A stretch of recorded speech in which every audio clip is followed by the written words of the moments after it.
But there's some countries that make it so easy for you to invest there. Italy wants investors to come there. Yeah. And there's actually places in, I think it's southern Italy, where they will almost hand you the deed as long as you fix that property up. I think there's so much opportunity out there. It's just knowing about it, doing a little research about it. Man, if it makes sense, you can get the deed of a place and own a little piece of Italy and throw some money at it, make it so you can short-term rental it and then go and visit it a couple times a year. Man, that sounds like a good deal to me.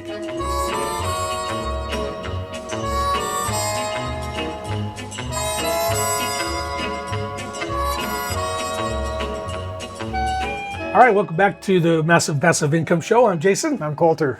And we are here and we are excited. Okay, let's do it again. We don't need it. What do we say after that, though? We're going to dive into... All right. Today we're going to talk about AirBNB's and international investments. All right.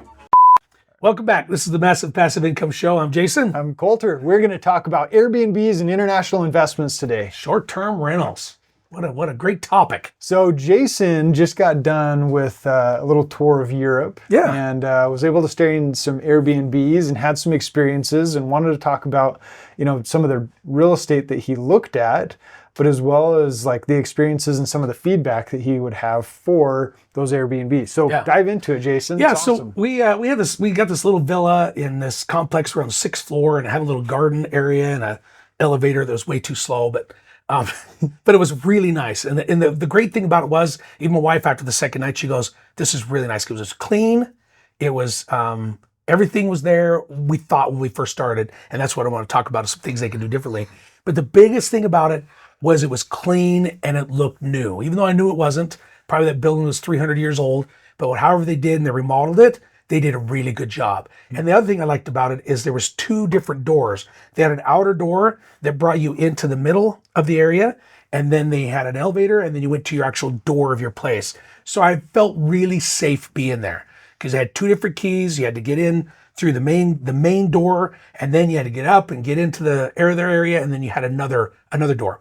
And what was interesting is even the door itself had 5 bolts that came out of the door into the steel frame, and you had to turn the key like 35 times. It wasn't that much, but it seemed like you just had spent like 4 or 5 times for it to all of it to get over and lock it up.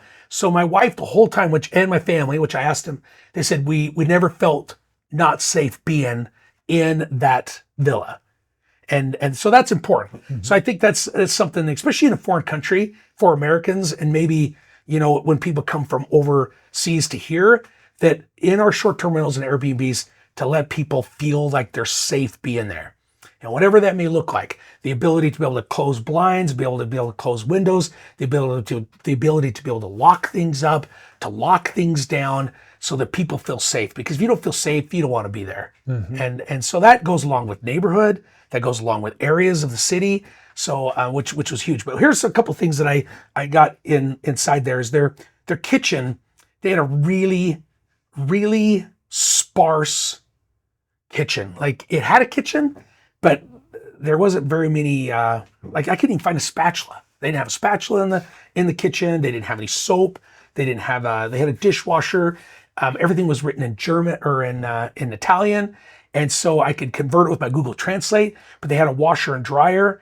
That was a 1-unit washer and dryer, and we could not figure out how to get that stupid thing to dry. So one morning I sat there with an air blow dryer and hand blow dried like 25, 30 pieces of Colter because everything was wet. Because whenever we, especially when you fly, when we go somewhere, we pack as small as possible. Mm-hmm. We don't check a bag. We have everything with us. And so, we do laundry. We always get a short-term rental. So after 4 or 5 days, you wash everything, you're good to go for another 4 or 5 days. And that just did not work out very good. So that was some of the things I suggested to her. I was like, hey, you're missing some things in your kitchen, which I did a list. And then I said, you need better instructions on how to run the washer and dryer. Because those washer and dryer units, they're great. You can buy them here in America. It's 1 unit. You stuff everything in there. You hit go. It washes the whole thing, spins it out, turns into a dryer and dries the whole thing. And it buzzes when it's all done. And for some reason, that dryer, we could not figure it out at all. Another thing, too, is that just not very much soap anywhere. There was, what was some of the other things they didn't have? there's a few other things that we were like, man, we were really, really missing some of this other stuff. Oh, another thing too is like the book didn't have very good directions on where everything was at. And somebody coming in from out of town, you have no idea where anything's at. There needs to be maps. There needs to be ways to scan things on things to do, restaurants to go to. And that was something else was missing. So I put a pretty good email together and emailed it to him. And I was very nice, told him how awesome the place was, how much fun we had. And I said, hey, I'm a real estate investor in America. And I said, there's some great things that we do in some of our stuff that really gets us good reviews and gets people coming back. And hopefully I'll get a response positive. Yeah. Not some stupid American thinks they're better than me, which, that's not it at all. Yeah. And hopefully they don't think that. But but I think it's also a know your audience, right? Who is your customer and how are you communicating with them, whether that's in interaction in messages and putting all of that information in there. There's so much automation that can happen in this short-term rental management world. And you can put all of that information in. There's also like downloadable guides that you can have on your own website. It brings customers back when you want to use you again. If you have multiple Airbnbs, you can also cross-market and utilize that one customer to have them come back to you again. And I think the whole building was all short-term rental by the same company. Really? Yeah. I don't know if it was all the same investor that owned it all, but the same company managed the whole thing. Wow. Yeah. Yeah. So it's just, again, know your audience. Yep. If somebody's expecting soap or soaps at every sink or, whatever that amenity is that is a common amenity, and it may be that they've had experiences of like the spatulas going missing all the time. That might be. Or, soaps are always walking out the door with these customers or these guests, right, in the short-term rental world. And so again, I think it's know your audience. And if you know your audience, like, hey, you're coming from America and you expect a bar of soap instead of liquid soap, like body wash, then maybe even ask that specific question and have the cleaner and manager make sure that specific amenity is available. But the best thing about that whole thing, which they nailed, was safety and cleanliness. I mean, it was all tile floors, tile all the way up in the bathrooms. I mean, it was spotless, clean, and you felt safe. Yeah. And so I'd go back again, even though there was a few things that I didn't like, I would go back and I'd hand blow dry my clothes again, even though that was a pain, just because the place was awesome. And it was only 2 blocks from the Coliseum, 2 blocks from the downtown area of Rome. We walked everywhere. I mean, once we got to the Coliseum, we wanted to go to some other things. We jumped on public transit, but from there to everywhere we wanted to go, grocery store, convenience store, all that stuff was just right there close. Really close. Another thing's crazy about rental. No, let's not go off on that. Let's keep on short-term rental. Yeah. So what's been some of your experiences in short-term rentals? So I was just going to say, I really like the idea of international investment as well. And I had a conversation with a friend and business colleague. Oh man, we went to lunch 2 weeks ago, and he's grown his operating business from 50 employees to 250 employees in the last 5 years. Wow. He is just growing in a massive stride. Yeah. And now what he's doing is he's buying properties in Italy, he looked at Peru, but it just seemed like it was so saturated and expensive and just so many people there. He didn't want to go there. So he went to, what's the canal that goes from the Pacific Ocean to the Atlantic Ocean? The Panama Canal. So he's bought in Panama, and so he goes and spends a couple weeks there, but then he rents on short-term rentals, his properties in these different locations. He's just like, Colter, I love the United States of America, but if something happens here, I want a place that I can retreat to, that I can wait until the pandemonium is done. Like COVID. And I'm not sure that I want to be stuck in Panama. Right. But I've not been there, so where do I judge, right? It's I'm going there one day. But he's going to Antarctica. Get you a condo on Antarctica. Antarctica. COVID won't bother you. Yeah, COVID cannot survive there. Neither. I don't know. I like hiking in the cold, but I'm not sure that I can survive in Antarctica. So, I mean, it's just a different mentality, and honestly, you have to approach it in a different way. We own a place in Mexico that we absolutely love, but you have to use a bank trust, and you have to have some local, registration that has to happen. You have to pay taxes in Mexico and taxes in the state in which you're in Mexico. And so it's just, there's processes that you have to go through. But there's some countries that make it so easy for you to invest there. Italy wants investors to come there. Yeah. And there's actually places in, I think it's southern Italy, where they will almost hand you the deed as long as you fix that property up. Interesting. So that it can be occupied, so that people can live there, because they have cities that are literally dying from people aging out of the area, and the younger generation isn't coming back because the commerce just isn't there. But they're still beautiful little cities.